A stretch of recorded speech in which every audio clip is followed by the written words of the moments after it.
کانګو یا وینه بهېدونکې تبه چې له حیوان څخه انسان ته د کنې یا منګول په واسطه انتقالېږي. کانګو یو خطرناکه وینه بهېدونکې ساري ناروغي ده چې د منګول په واسطه د حیواناتو څخه انسانانو ته انتقالېږي.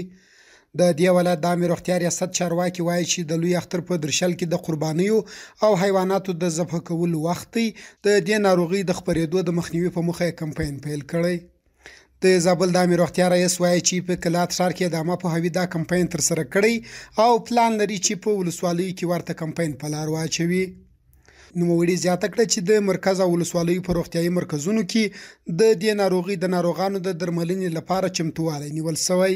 دا کمپاین د کریمین کانګو هیموراجیک فیور یا تبه لرونکې او وینه بهېدونکې ناروغي ده چې دا شدیداً ساري ناروغي ده چې عامل یې کنه یا منګړ چې په عامه اصطلاح موږ او تاسو ورته وایي چې دا اکثریت په پسو کې بیا کسابان د دې سره ډېر مواجه دي او دا د کنې عامل د پسه ته انتقالېږي بیا کساب ته انتقالېږي نو معمولا بیا عامو خلکو ته چې هغه د غوښې سره په تماس کې کېږي هغو ته انتقالېږي. د هغې د مخنیوي په خاطر باندې عامه پوهاوی خلکو ته ورکوي او هغه پی پی ای کټونه یا محافظوي کټونه چې دي هغه مو ورکړل ورته توضیح مو کړل تر څو دوی په د ذبح کولو په وخت کې د هغو څخه استفاده وکوي. په ورته وخت کې د کلات ښاریان هم د دې کمپاین هرکلی کوي او وایي چې د لوی اختر په درشل کې د دې کمپاین ګټه ډیره ده او خلک به د کانګو خپرېدونکې ناروغۍ څخه وژغورل سي.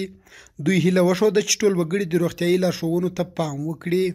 موږ ته دغه مرض لپاره معلومات راکړه او کوم دغه شیان چې راکړي ول دغه څخه کار واخلو او په اخر کې مثال کوم شیان چې معلومول له اوس به دا کار واخلو چې دغه مرض څخه مخنیوی وشي.